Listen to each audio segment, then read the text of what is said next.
你既然找死，我成全你。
Tahun yang lalu, pada masa perang perebutan wilayah, Cina terbagi menjadi 7 kerajaan, dan kisah ini diawali oleh seorang pendekar bernama Xiaoyang, di mana dia mendapat pengawalan khusus dari puluhan tentara kerajaan yang bersiap menghadap Raja Jin, di mana Raja Jin adalah raja yang paling kejam.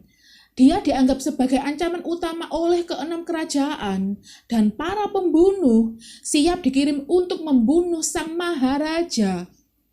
Akhirnya, tibalah Xiaoyang di aula kerajaan dengan disambut banyaknya sejumlah menteri dan jajaran pejabat istana. Sebelum menghadap Raja Jin, mereka terlebih dahulu mengamankan Xiaoyang dengan melakukan protokol yang berlaku di istana.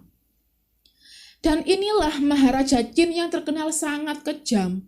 Raja Jin memberlakukan sebuah peraturan, di mana tak seorang pun diizinkan mendekatinya dalam jarak 100 langkah.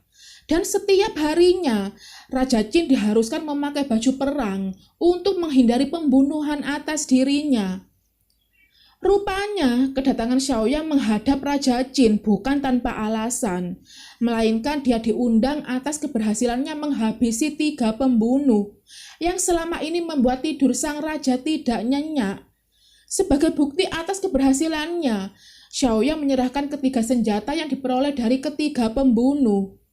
Sebagai bentuk hadiah atas keberhasilannya, sang raja memberikan emas dan tanah, serta diperkenankannya minum dengan sang raja dalam jarak 20 langkah.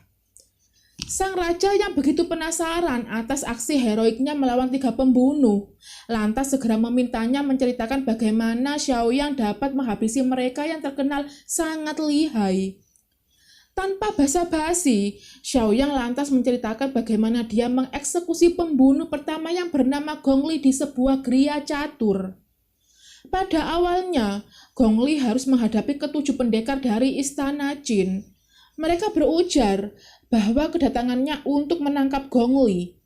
Pertempuran pun berlangsung tak seimbang, di mana Gong Li yang seorang diri harus melawan ke-7 pendekar. Namun hal seperti itu tidaklah sulit baginya. Dengan mengayunkan tombak perak miliknya, dengan mudahnya Gong Li membuat mereka menyerah. Dan kini tibalah giliran Xiaoyang unjuk kebolehan dalam melawan Gong Li. Namun kali ini Xiaoyang tidak begitu mengandalkan aksi bela dirinya dalam melumpuhkan Gong Li, tapi lebih mengutamakan musik sebagai senjata andalannya. 请再抚一曲境界，臣和长空面对面战。 Bukannya bertarung, mereka malah dia membisu bak patung, hingga pada akhirnya musik berhenti. Dan dengan kecepatan yang dia miliki, Xiaoyang berhasil membunuhnya hanya dengan sekali tusukan pedang. Raja Jin yang mendengarnya pun berdecak kagum atas keberhasilannya membunuh Gong Li. Xiaoyang mendapat kesempatan minum dengan raja dalam jarak 10 langkah.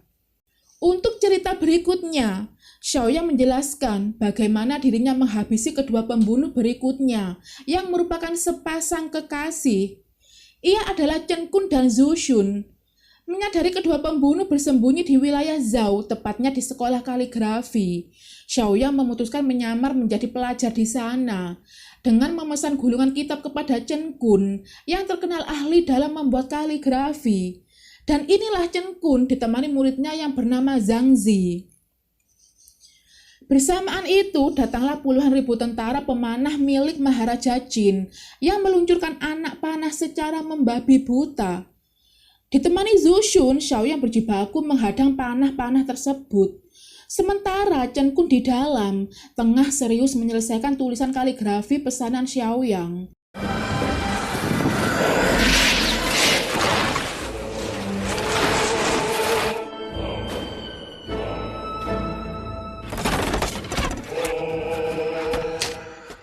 Setelah berjuang cukup keras, luncuran anak panah itu pun berhenti, bersamaan dengan usainya tulisan kaligrafi buatan Chen Kun.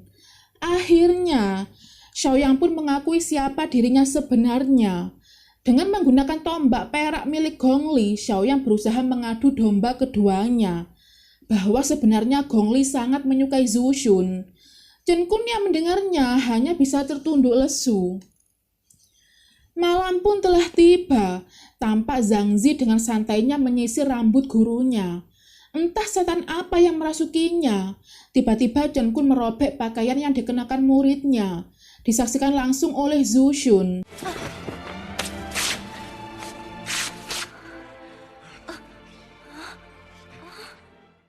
Seusai bercinta, tampak Chen Kun menghampiri Zhu Xun dan meluapkan emosinya, di mana dia sengaja melakukan hubungan itu di hadapan Zhu Xun.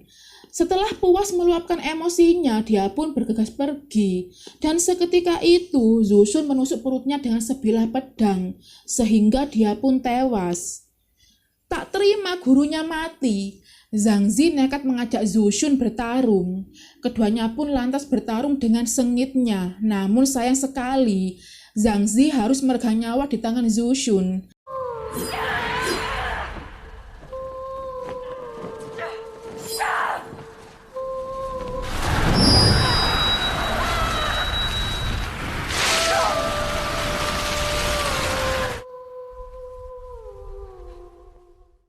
Dan tibalah saatnya Xiaoyang memanfaatkan kekalutan Zhu Xun untuk menyerangnya. Karena tidak fokus dan terlalu banyak pikiran, Xiaoyang pun dengan mudahnya dapat mengalahkannya. Dan berakhirlah sudah cerita yang disampaikan oleh Xiaoyang. Hal yang mengejutkan pun akhirnya keluar dari mulut sang raja, di mana dia menegaskan bahwasannya semua cerita yang disampaikan Xiaoyang adalah kebohongan semata. Raja berkesimpulan bahwa ketiga pembunuh dengan sengaja merelakan nyawanya untuk Xiaoyang. Dengan begitu, Xiaoyang akan mendapatkan jarak 10 langkah lebih dekat dengan raja, sehingga dia pun dapat leluasa melenyapkan Raja Jin. Xiaoyang yang mendengarnya pun lantas bertanya, "Bagaimana Anda bisa membuka penyamaran hamba?" Raja berdalih bahwa nyala api lilin-lilin ini telah terganggu oleh niat pembunuhanmu. Xiaoyang menegaskan bahwa apa yang dilakukannya hanya semata-mata karena balas dendam, mengingat keluarganya telah dihabisi oleh tentara Raja Jin. Rupanya masih ada yang disembunyikan Xiaoyang dari Raja Jin, di mana sebenarnya Chen Kun melarang Xiaoyang untuk menghabisi Maharaja. Chen Kun berdalih, penderitaan satu orang tak ada apa-apanya dibandingkan dengan penderitaan orang banyak. Raja yang mendengarnya seketika itu dibuat luluh. Raja tak menyangka bahwa musuh yang paling dia takuti adalah satu-satunya orang yang dapat memahaminya. Mendengar Xiaoyang mengabarkan berita bohong, ribuan tentara yang tak ingin hal buruk menimpa raja pun berusaha merangsek masuk ke istana untuk mengamankan Maharaja. Dan benar saja, seketika itu Xiaoyang melompat dan bersiap melenyapkan raja. Dan ternyata itu hanyalah sebuah gertakan. di mana Xiaoyan mengurungkan niatnya menghabisi sang raja. Karena ulahnya itulah seluruh jajaran istana mendesak sang raja agar Xiaoyan mendapatkan hukuman mati sebagai bentuk keadilan dari Maharaja. Xiaoyan dihukum mati sebagai pembunuh, namun dikebumikan sebagai pahlawan. Pada tahun 221, Raja Jin menaklukkan ke-6 kerajaan dan menyatukan Cina. Raja Jin memadamkan pemberontakan serta membangun tembok besar Cina untuk melindungi wilayahnya dari ancaman suku-suku dari utara. Dan cerita pun selesai.